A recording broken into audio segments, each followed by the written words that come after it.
Welcome to Women's Sports Weekly, where women's sports happens every day, but we talk about it once a week. I'm Carolyn. And I'm Danielle. Women's Sports Weekly is a podcast where we discuss the latest news, explore interesting stories, and share our love for women's sports. Follow us on Instagram, YouTube, and TikTok at Women's Sports Weekly Pod. Follow us and rate us on Spotify and Apple Podcasts. How you doing today, Carolyn? Today, oh my gosh, I'm tired.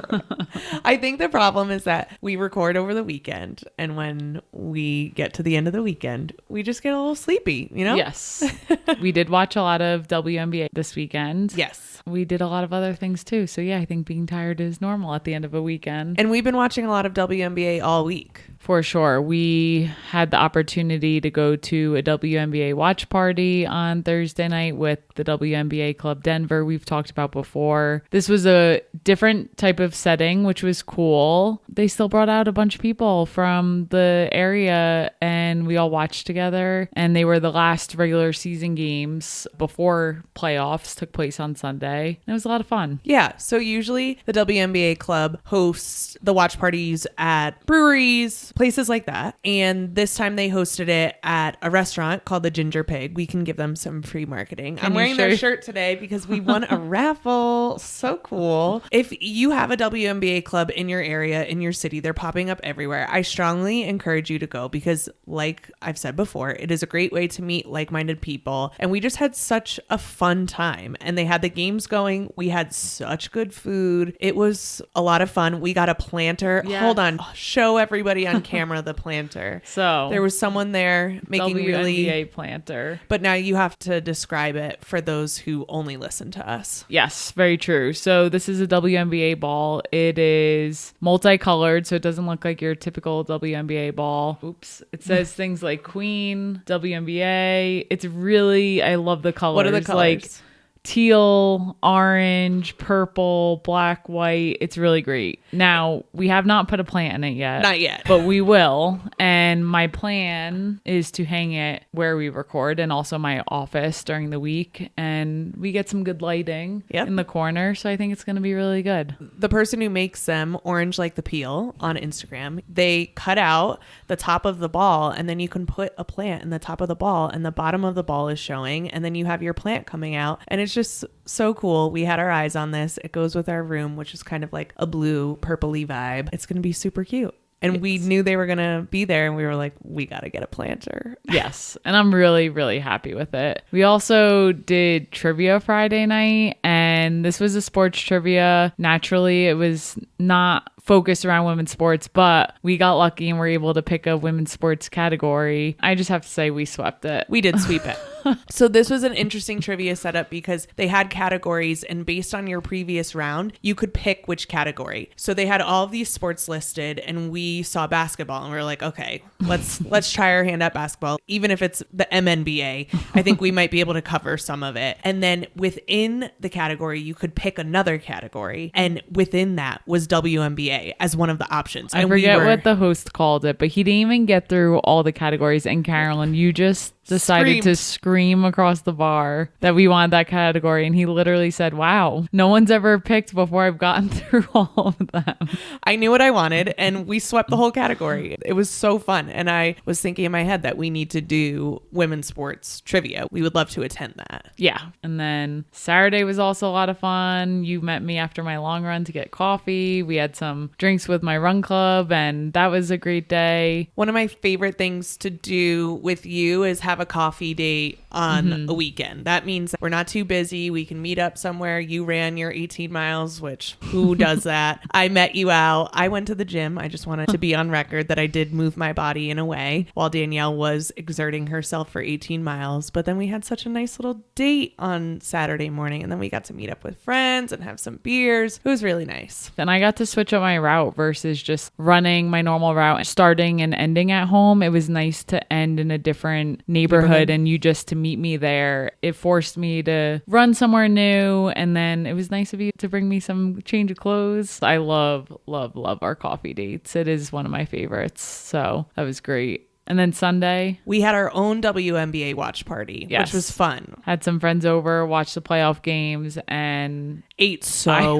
much food. I ate a lot. And you said it. You were like, this feels like a Sunday in New Jersey because we just had food out on the table and just more food coming and coming. I ate all day. And I feel like usually we're more active on Sundays. We're out and about, we're doing things, and we're just gonna chill and watch some basketball games and eat all the snacks. It was a lot of fun. So many WNBA games. But let's get into our highlight reel for this week. What do you have for us? Before we get into the WNBA, which we will talk a lot about today, wanted to shout out number 1 Pitt Volleyball.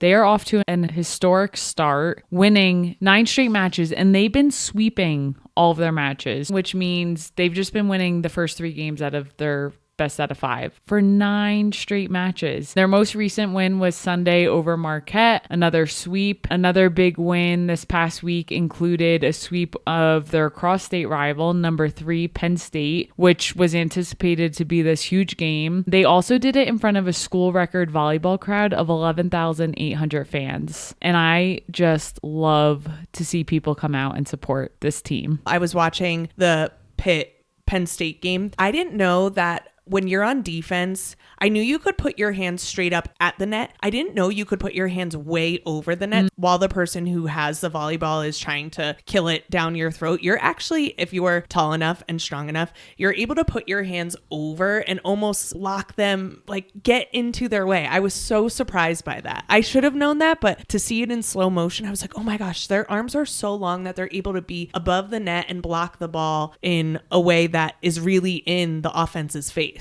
And you can't touch the net, so that's also really hard to do because you're really hanging over and not touching anything with your body. Some shout outs to some of the top players. Sophomore Olivia Babcock is leading the team in kills with 115 on the season. She's so cute. I love a tooth gap in teeth. You do. We're going to talk about it later because when we get into what we're getting into, we're going to talk about it. But I was like, wow, that little gap is just the cutest thing I've ever seen. And what a badass to be a sophomore and leading the team in a huge stat with kills. Then you have Rachel Fairbanks, who's leading the team in attacks with 226. Okay, hold on. What is an attack? Because we talked about kills. I know a kill is when you hit the ball and get a point for your team. But what is an attack? An attack is an attempt to hit the ball into the opponent's court. So just getting it over the net is an attack. Got it. She's leading the team with that. And then you have senior Emma Klicka, who is leading the team with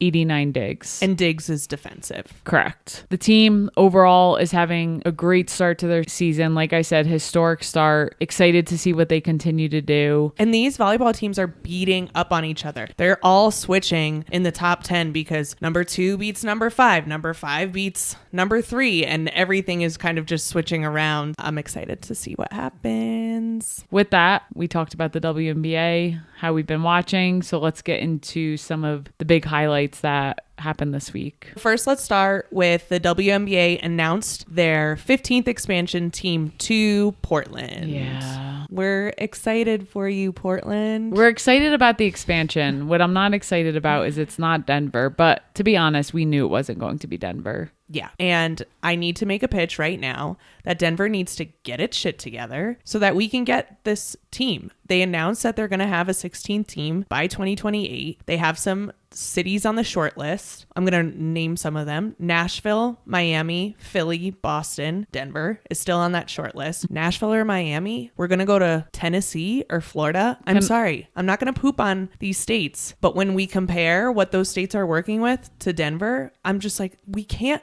put a team in Florida or Nashville, Tennessee. I know. And I was listening to another podcast. I do enjoy this podcast, but I'm pissed because they were saying that Nashville or South Florida would be good for this other team. And I'm Come like, at us no, if you think it will that. not. We need a team in Denver. We do not have a women's sports team. We have the base. We have the fans. We are ready for a team. And I am just done hearing that Denver is not going to be the city where we expand. I don't understand it. And I don't really get the Nashville draw. No, I don't either. At all. It's so strange to me. I can get Miami. You have the Miami Heat there. However, I'm more interested not on how big the men's sports are, but how are the women's sports doing? And I know that Denver doesn't have any, but Miami to me does not seem like the most friendly place for women's sports. And maybe not Miami, Florida. doesn't seem like the most friendly place. Yeah. Nashville, Tennessee does not seem like the most friendly place for women's sports. If you're thinking about how can I make money and how can I make sure that these expansion teams are successful, I understand Portland, even though I think we have way too many along the West Coast and in California, Seattle, and now Portland. But I'm not really getting the Nashville and the Miami.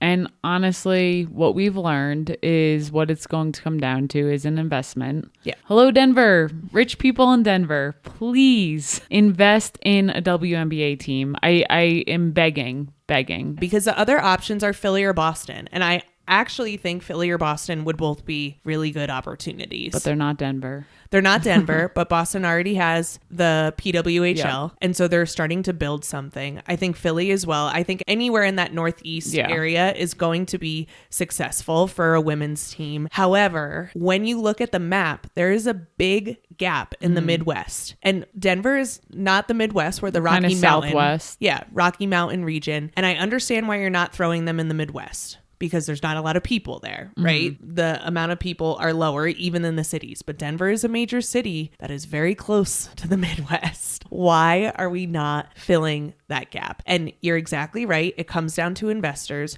We have Phoenix Mercury putting together a $100 million practice facility. I don't think when Kathy Engelbert came here in August of 2023, I don't think the Denver investors that got together showed her, and by no means does it need to be totally new, $100 million, but you got to show up with something. Right. And you got to show up with more than a small college and say, this is where they're going to practice. Yeah. Especially with how we're expanding, we need more. These women deserve more. That's They exactly deserve right. their own practice facilities. Yeah. They deserve stadiums where they can play. I mean, you've seen it be successful with the Kansas City Current. You just said the Phoenix Mercury is expanding. So I only hope that could be done wherever we do expand. And what the Valkyries have, what they've released, looks amazing. It is not the time to say that women's sports can go and practice where college folks can practice. Give them something of their own. It doesn't need to be $100 million. It would be great if it was, but give them something so that we can start attracting. There have to be people in Denver who have money, who want to make more money. Where are you? And start attracting them. You are going to miss out on a lot of money, and it's only going to get more expensive to have a team because of how much women's sports is exploding. It seems so dumb to me that someone would not want to take that on, that a family wouldn't want to take that on. Where are our billionaires? I know they're out there somewhere. Yeah. Are they listening to Women's Sports Weekly? Probably not. If you're listening and you know a billionaire that has some extra money and they need something to do, They can call us. Yes. I'll do everything. we I would will do- gladly do the work I will for do a WNBA all team. of the work. Just let me spend your money. The only problem why we are not starting a WNBA team, because we always said if we won the lottery, that's exactly the first thing that we would do is create a WNBA team here in Denver. The only reason why we're not is because we don't have $1 billion. Correct. Scout, what do you think? Do you have $1 billion? Our dog Scout just entered into the frame. I think you should help us out. And with that, I guess we should talk about the playoff highlights. Let's do it. What are the rankings that we're working with in these playoffs? That is a great question, because at the last time we recorded, we didn't even have an 8th team. With this first round of playoffs, you have New York Liberty at number 1, Minnesota Lynx at number 2, number 3 being the Connecticut Sun, 4 Las Vegas Aces, 5 Seattle Storm, 6 Indiana Fever, 7 the Phoenix Mercury, and 8 the Atlanta Dream. 1 plays 8, 2 plays 7, so on, so on. We won't go through all the games we watched on Sunday, and this is a best out of 3 series, so this doesn't even mean who's moving forward, but there are teams who have that first win. But we will highlight one of the more exciting games we saw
being the Minnesota Lynx and the Phoenix Mercury. Mercury. Hold on, can you try to say Mercury? Mercury. No, that wasn't actually saying. Hold on, but can you try to say it like me? Mercury? Yeah. That doesn't seem right. Mercury. All right. The Minnesota Lynx beat the Phoenix Mercury 102-95. Nafisa Collier, who's been having a tremendous year, led all scorers with a new career high of 38 points. Unreal. And with that, former Notre Dame Irish, I love the Irish, Kayla McBride also contributed a lot with 20 points. So they obviously were having themselves a day. Who is your team that you're picking to win the finals? I've been saying it for a few weeks now. I think it's going to be the Lynx. They look so good. I think you have your obvious picks who you could easily go to, being New York Liberty because they're number one and they've been playing well this year. And Las Vegas Aces won the past 2 years, so it'd be cool to see them win a three-peat. But I just think the Lynx are scary good. They are. Watching them on Sunday, they were really gelling. They get so fired up for each other. You have Nafisa Collier, who's just been playing incredibly, and if she continues to play like that and if they continue to play like that, I don't know who's beating them. It's true. Who do you have winning? I made a bracket and I have the Minnesota Lynx winning it. Nice. I think the New York Liberty could do it if they get their shit together, but I don't know. The Minnesota Lynx look good right now. Yeah, and no offense to the Liberty, but Brianna Stewart did struggle on Sunday. She couldn't hit a layup if she I feel like if she had $1 billion, she couldn't hit a layup. Poor Brianna Stewart. I'm sorry. You are an amazing player. Just had a rough day and they still won. I just think the Minnesota Lynx are hitting their stride at the perfect time and continue to do so. They finished the first quarter with a 13-point lead. In the first half, at some point, they were up 23 points. And believe it or not, Phoenix Mercury did climb out of that deficit. In the second half, they were up by 1 point at some point. Phoenix or Phoenix. Lynx? Wow. Yes. So I was watching the game. I just don't remember. You went from the Lynx being up 23 in the first half. In the second half, slowly but surely, Phoenix starts to climb their way back. And at some point, they're up 1 point, which was just insane. With about 30 seconds left, Bridget Carlton on the Lynx hit a dagger of a three. And it wasn't over at that point, but it felt like it was over. Like they were just all going nuts. And the shot she took, it was just a leaning to the side shot, hand in face. Like it was just a dagger. That should be her nickname because she does that a lot. Yes, the announcers were talking about that. Bridget Dagger Carlton. I wanted to say Bridgerton. Bridgerton Dagger Carlton. Nice. The Mercury ended the game with 14 threes, so they also were on fire. Diana Taurasi had 5 of those threes and Natasha Cloud had 4. Wow. Combining for 9 of the 14. They played really well. Do you think the Mercury can extend this out to 3 games? I think it's possible. It's hard to come back from a 23-point deficit, and they did it. If they can start the game hotter and not go down. I mean, Nafisa Collier started out the game ridiculously. Yeah. I think she had like 23 points in the first. If they can contain her a little more, I think it's possible, but the Lynx just look really good. So I'll be curious. All right, so let's go through these. Do you think New York Atlanta Dream will go to 3 games? No. Not a chance. Not a chance. Sorry, Atlanta. We'll take all these back next week when we're proven wrong. Lynx Mercury? Yes. Okay. Connecticut Sun Fever? Yes, I think Fever can pull one. They got crushed, but I think they're hungry. I think they could pull out at least one win. That was a rough one on Sunday. Las Vegas Aces Seattle Storm? Let me turn that one on you. I think this one's definitely going to 3. Going to 3. Yeah. All right. I think that's going to be a good matchup. We'll have to come back to this next week. But if Connecticut Sun and Indiana Fever go to 3, that's going to be scary for the Connecticut Sun because they're going to be going back to Indiana. And already at Mohegan Sun, it's a kind of split crowd, Fever, Connecticut, because anywhere the Fever plays, there's just a ton of fans. And I'm like, oh boy, if they go back to Indiana, that's going to be a rough game. It will be interesting. They did look scary good on Sunday too, though. You can tell they're out for blood. Dejanay Carrington literally fist pumped her chest at one point after a huge block. Yeah. You have Alyssa Thomas, who just is going nuts all the time. DeWanna Bonner was guarding Caitlin Clark, which just looks crazy, but was somehow working. Yes. Marina Mabry was loving when she went off. was talking shit, and Marina Mabry was just nailing threes. All these matchups, I think, has potential to go either way, but we'll continue to see and see where this takes us. Let's get into the WNBA 2024 awards that happened. Long awaited. MVP, Asia Wilson. We knew this. Unanimous. I'm so happy for her. So happy. That means that every single person who voted put her in the number 1 spot. No number 2s, no number 3s, no number 4s, which you got previously. Everyone had her in the number 1 spot. Really, really happy for Asia Wilson. I knew we weren't doing a blooper of the week, but that video, Asia was accepting some award and the older woman was like, Asia! And Asia Wilson. Asia Wilson. That was so bad. Asia's just sitting there like smiling. Anyways, that's not even funny because you should know her name. I know. I think it was someone getting keys to the city. I don't know exactly the video. Someone's going to have to fact check us. But there was a woman who was definitely a politician trying to say Asia Wilson's name. And she was like, Asia. Asia Wilson. Anyways. Rookie of the year, the one and only Caitlin Clark. Also unanimous. Yeah. So congratulations to Asia on MVP and congratulations to Caitlin Clark on Rookie of the Year. Last episode when we spoke, you said if you don't think she's Rookie of the Year, you're wrong. You said the same thing about Asia as well. Well, and are you only going to call her Asia now? No, that's so wrong. You said that about Asia as well. Well deserved for both of them. Now let's get into some of the other awards. We have Coach of the Year, Cheryl Reeve from the Minnesota Lynx, which no surprise, she was the coach of the Olympic team. I know, but I didn't think she did great at coaching the Olympic team, but I think she does great with Minnesota. We just talked about how good Minnesota Lynx is. I know. And I think coaching an Olympic team is hard. I think it's hard. You have the all-stars, you got to put people in places, but she's doing obviously a great, fantastic job with the Lynx. I agree. Next up, you got Defensive Player of the Year, and we were just talking about how good she is offensively, but Nafisa Collier, also Minnesota Lynx. Sixth Player of the Year is Tiffany Hayes from the Las Vegas Aces, and Most Improved Player is Dearica Hamby from the LA Sparks, which I thought was a great choice. And good for her with all of the other things she's been dealing with this year with her and Becky Hammon, the lawsuit that's been occurring. Mm-hmm. So for her to be able to get Most Improved Player while dealing with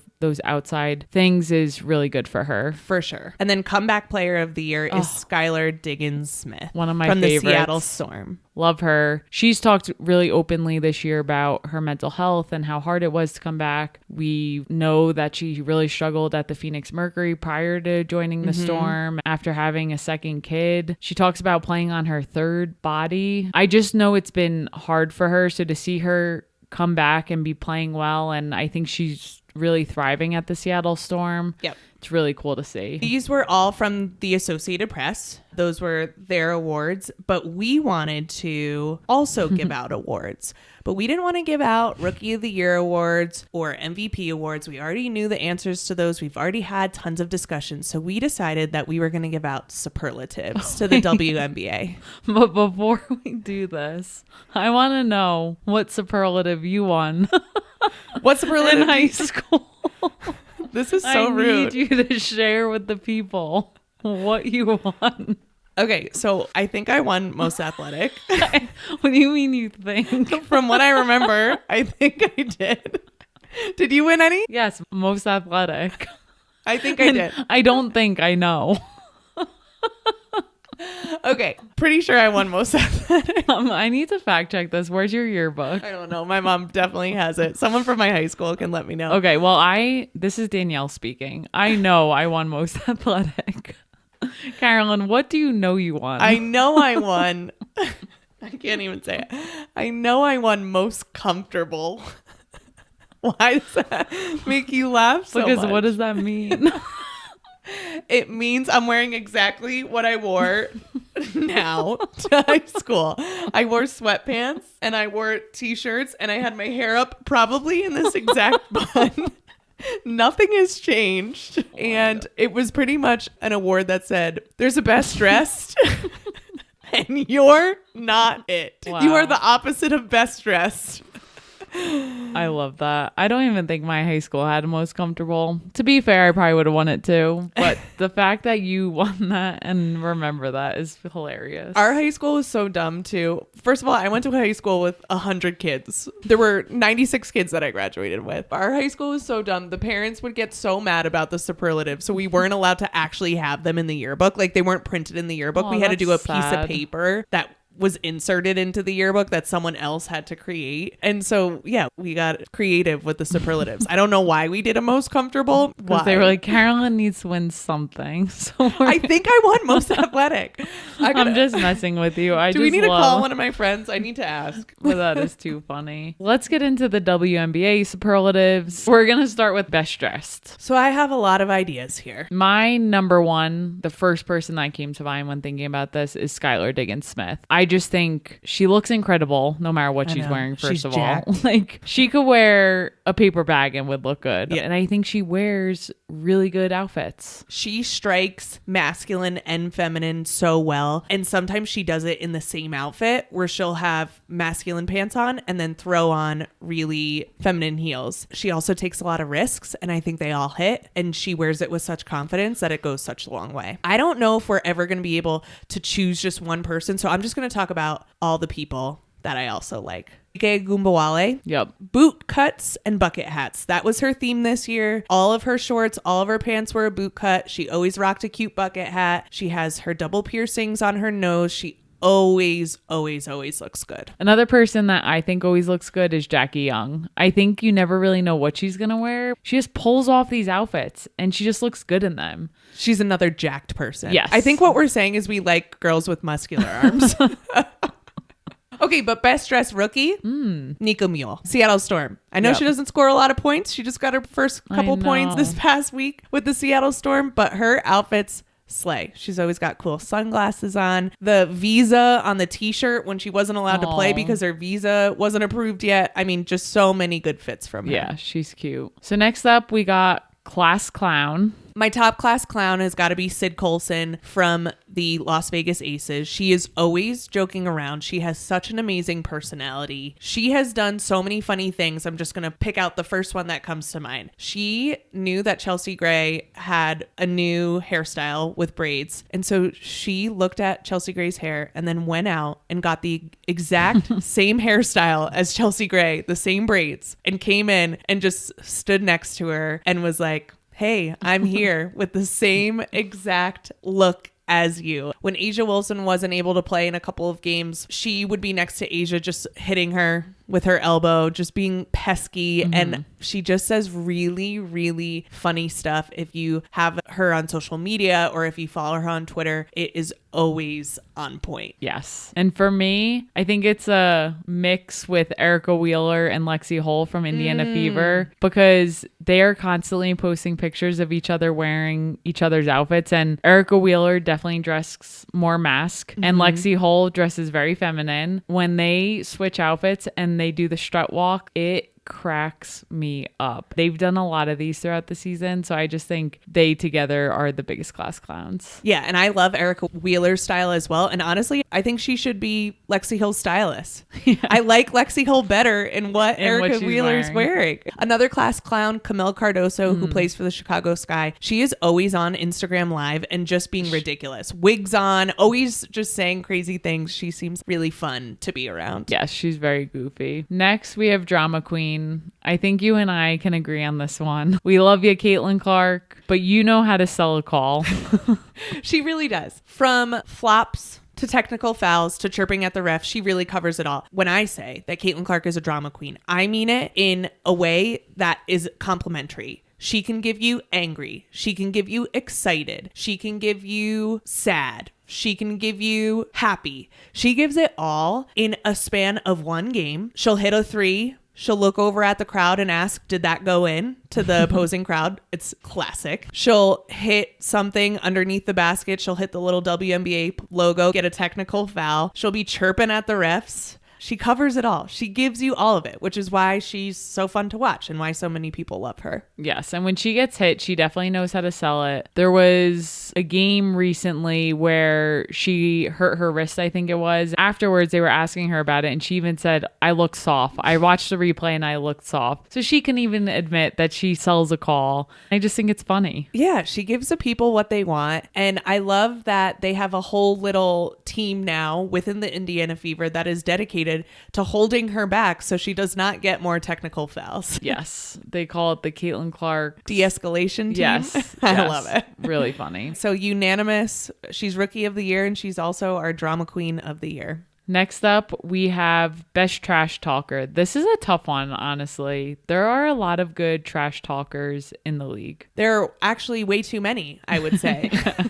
If in you the had to best choose, way. If you had to choose one, though, who is it? I can't choose one. Can I choose the entire Connecticut Sun? I know. I mean, I can choose one personally because I just think Dejanay Carrington is the biggest trash talker. Yeah. She's trash talking to the crowd. She's trash talking to the person in front of her. And she doesn't stop. She'll go down the court and just keep chirping. I just think she loves to trash talk. Yeah. And it fires her up and it gets her pumped up. And then she'll continue to play well because she does not care. Yeah, it's part of her game. The same way that Caitlin Clark is going to give you so many different emotions in a game, Dejanay is going to give you that, and it's not going to affect her. I think it's partially why she's so good at defense. Yeah. She knows how to get into a player's head. She is not messing around. And she's on a team full of trash talkers. She's got Marina Mabry with her. She's got Alyssa Thomas with her. I mean, the fact that Marina Mabry transferred from Chicago Sky to be on the Connecticut Sun with everyone and with Dejanay, scary. I would not want to play them. So much chirping. I also think the entire Phoenix Mercury could be. Oh, yeah. Diana win. Taurasi, Yeah. forget it. Sophie Cunningham. Yeah. Brittany Griner was getting attacked. Cock Hopper, Natasha Cloud, they're all chirping the entire game. They have the most technical fouls in the league. It is very true. I also think Jonquel Jones, especially against other bigs, she's a sneaky one. Whenever her and Aaliyah Boston are going at it, she is chirping. Jonquel Jones, when she's on someone one-on-one, I think she's trash talking quite a bit. But if I were to pick one person, I'm going back to Alyssa Thomas. So we're choosing two people from the Connecticut Sun. You're telling me if you were to play against all these players, the person you wouldn't want to play against the most, I'm changing the scenario, because of trash talking, would it be Alyssa Thomas? Oh, yeah. Okay. And like physicality, too. But we're talking trash talking here. Okay, so the end of the Minnesota Lynx game this past week when it was still regular season, she is smiling at them. They're out on the court. The game's super close, knowing that she's getting ready to assist for a major score. She knows the game is happening before it's happening, and she is smiling like a Joker smile at everyone. Like, I'm going to show you bitches exactly what I'm about to do. Also, there's video of Marina Mabry, who's also a pro trash talker, on the bus saying that one time Alyssa Thomas told her to keep shooting when Marina Mabry was on the other team because it was helping them, because Marina Mabry's shooting percentage that game was so low. So Alyssa Thomas was like, keep shooting. So yes, that's the kind of trash talk, the ones that are true and that are so degrading that I'm most afraid of. Next up, we have team spirit. Who's got the most team spirit? This is a tough one. I think my pick has to be Erica Wheeler from the Indiana Fever. She just goes nuts on the bench. I just feel like she's always so positive. She is always hyping people up. Yeah. So I think in terms of team spirit, that would be my pick. But there are a lot of people to choose from. My team spirit, who's actually not a player, Ellie the Elephant. Yeah, we love Ellie. She reps New York so hard, is really such a good cartoon of what it is to be a New Yorker and shows it off at the games. I think that's so amazing. But I also have a bunch of players for team spirit. Brittany Griner, actually, it's more the X factor at the Phoenix Mercury rides so hard for Brittany Griner that I feel like it's such a good fit for her. That was one of my runner-ups. Diana Taurasi, same thing. Pretty much the Phoenix Mercury crowd, I think, is so good and rides so hard for their players. Diana Taurasi has been with the Phoenix Mercury since 2004. She has not been on another WNBA team. She didn't play for the Phoenix Mercury every year because one year her Russian team said, we'll pay you more to just not play. And we need to get into that at some point because There's a lot yes, to of be course said. you would not play if your Russian team was paying you to stay there and continue to play. But anyway, I think Diana Taurasi in the Phoenix Mercury, I think that's a runner-up. But for me, I'm going Minnesota Lynx, Courtney Williams. So whenever the Minnesota Lynx win at home, they do the electric slide. Sounds like my personal nightmare. But Courtney Williams is always so into it. She does it. She gets everyone else involved. You know who I would look like? Alyssa Peely. If you've ever seen Alyssa Peely after do the electric slide, she's like looking around, stomping like, oh my God, I cannot believe I got drafted to this team that does this dance after every game. But I was watching an interview with Courtney Williams after a Minnesota Lynx game this past week, and she was so pumped up for the Minnesota Lynx that when she was leaving, she chest bumped the interviewer. I love that. Wow. That's great. So she's getting my Team Spirit Award. Next up, we have most athletic. This is a tough one. There are so many people, again, that I want to talk about. So I have a lot of people in mind. Cock Hopper, so athletic. Ryan Howard. Those people that are always in the game, that are always giving you good points. That's what I was thinking about when thinking about this. Natasha Cloud, Jewel Lloyd. Those are, to me, the most athletic people in the league. The people that if we were to play 2-on-2 and they were all standing there, these are the people that I'm going to choose because I think that they're going to go a really long way and be able to do so much. But I'm choosing Jackie Young, Las Vegas Aces. That's a fair pick. I do think guards naturally lean that way. I mean, they do more with the ball. They're quicker for the most part. Who would you want to play every sport with? I think Caitlin Clark's probably good at a lot of different sports. I That's a think good she was point. really good at soccer. Yep. I know she's good at golf. She's a hell of a basketball player. So when you put it that way, I think I have to go with Caitlin Clark as my most athletic. Yeah. I haven't seen these other players play other sports, so I'm not sure. But I know she's good at other sports, so that's my pick. That's a good one. So you go Jackie Young still? Jackie Young still. All right. So we got our top two there. Best couple. Oh, there's so many. Do you mean best couple like they have to be both in the league and dating? Or you just mean someone in the league who's dating someone? Or someone with in the league who's dating someone else. Gotcha. I'm only going to pick gay couples, though. Yeah. Sorry. Why are you saying sorry to me? Straight phobia. Who's your top couple? My top couple is actually two players in the league, and it's Dewana Bonner and Alyssa Thomas. They have their outfits picked out, and they always complement each other. And I don't like when couples are too... That makes me cringe. No, they're not too matchy-matchy. I hate when couples are in the same outfits. Ooh, oh my gosh. They wear complementary outfits. So there's some kind of underlying thing where if Dewana Bonner's in leather, Alyssa Thomas will have on leather shorts. There's some kind of thing that pulls it all together. You say you hate couples who wear the same things, and yet we a lot of time Okay, but we don't do it on purpose. Same thing. We'll walk out of the room together. No, you'll go do your thing, Because and then I get ready first. and I don't see you, and then I come out wearing something and it's very similar, and you get mad. It's ridiculous. It's not ridiculous. But anyway, people think we're sisters all the time. We can't be walking around in the same outfit. I'm thinking about couples in the league both playing similar to what you just said, and a newer couple. Well, they were together, they weren't, and now they are. Dejanay Carrington and Alyssa Smith. I think they're a cute couple. I don't know how they're doing it now. Now they're playing each other in the first round of playoffs. Can't imagine that. I wouldn't be talking to you. I'd be like, this is a no friend zone until we win. I saw them interacting after the game, and obviously Alyssa Smith was upset with the loss. Yeah. But I think I'm going to go with them. You know who else could win it? Who? Kelsey Plum by herself. Kelsey Plum single is my favorite couple. Yeah, I'm glad she dropped Darren Waller's ass. See ya. And her single is so hot. She's just been throwing fits that are just so incredibly hot, and she just looks so much happier. Kelsey Plum single is a great couple. I love it. All right, two more. We got best smile. Best smile. Who do you have? I really just put this in as hottest. Oh. This was my vague attempt at who I think is hottest in the league. Okay. Do you have a guess on who I'm going to pick? No. Who do you got? Natasha Cloud. Oh, yeah. I should have known this. Because I said earlier in the episode, I know love a this. little tooth gap. She's got a cute little tooth gap. She's got a great smile. Lets her whole teeth show, which I love when people smile with their teeth, because I also need to smile with my teeth because my mouth's so freaking big. I just love her. Love her tattoos. Love the way she styles her hair. Love her outfits, but also love her smile. So that's who I'm choosing. Who do you got? Nicest smile, or are we going hottest? You Because can now you threw me off. Well, I think Natasha Cloud has the nicest smile and is also the hottest. I'm going Skylar Diggins-Smith. Ooh, is that your nicest smile or hottest? We'll go both.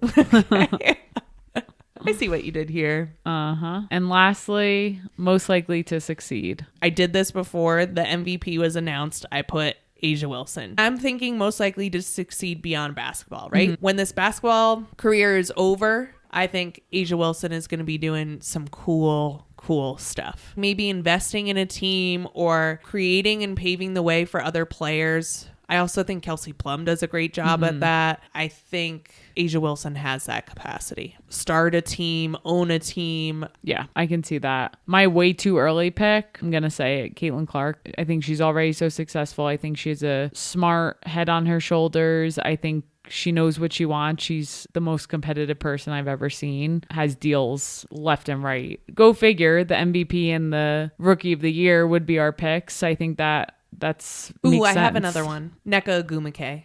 Ah, yes. That's a great She's going to be so successful. I feel like because she's part of the players union, right? Yes. I feel like she's already really setting herself up for success after being a player. I feel like she's on her way. She's already said, I want to be the commissioner of the WNBA one day. That would be really cool. That's a great pick. Yeah. Okay, so Asia Wilson, Caitlin Clark, we know, but like Nneka Ogwumike, she's most likely to succeed. Yes. Did you like this? It was fun. I think we should post these on our Instagram and have some people vote. Okay. If you have a superlative we didn't cover and you have some ideas, let us know. Send it over to us. If you think we are completely off by any of our picks, would also love to hear that. So let us know. Also, this just reminded me, I'm going to make another plug. We still have some more Women's Sports Weekly stickers, and we will send them out to you if you rate Women's Sports Weekly a number 5, a 5-star rating on Spotify or Apple or anywhere you listen, and you send us a screenshot. And with that, I will write you a handwritten note, and people seem to really be enjoying these handwritten notes that I send out. Please get yourself a Women's Sports Weekly sticker. Please rate us, subscribe to the podcast. It does help other people find us and puts us above other podcasts. Yeah. If you enjoy it, we would really appreciate the rating. It's a simple click of a button and a subscribe. It will really help us out. I listen to so many podcasts and I hear them say it over and over and over again. Now I understand why, because it really, really does go a long way. Someone we met at the WNBA watch party this past week was like, I really want you guys to do 2 episodes a week. And we also want to do 2 episodes a week. But in order to do that, we need to get some sponsorship dollars and we need more people to listen. Let's get into what we're looking forward to this week. Danielle, what do you have for us? Earlier, I talked about NCAA volleyball. Number 1 Pitt has been off to a historic start, and they have an upcoming game on Friday, September 27th at 7 p.m. Eastern against Clemson University. So be on the lookout for that game. Boo Tigers. Go Pitt. What do you have for us? We have game 2 of round 1 of the WNBA playoffs today, Tuesday, September 24th, when we release. The Dream play the Liberty at 7:30 p.m. Eastern time. Storm versus Aces play at 9:30 p.m. Eastern time. And then the following day, Wednesday, September 25th, the Fever play the Sun at 7:30 p.m. Eastern time, and the Mercury play the Lynx at 9:30. This is going to be a huge game because this first round is best of 3. So if the team who won the first game wins the second game, they move on to the next round. Yes. So that's it for this week. We will see you next week on Women's Sports Weekly. In the meantime, watch women's sports. Rate and subscribe to the pod on Spotify, Apple, and YouTube. Share the podcast with your friends. Keep sending us topics you want us to cover on Instagram at Women's Sports Weekly Pod. Thanks for joining us. Bye.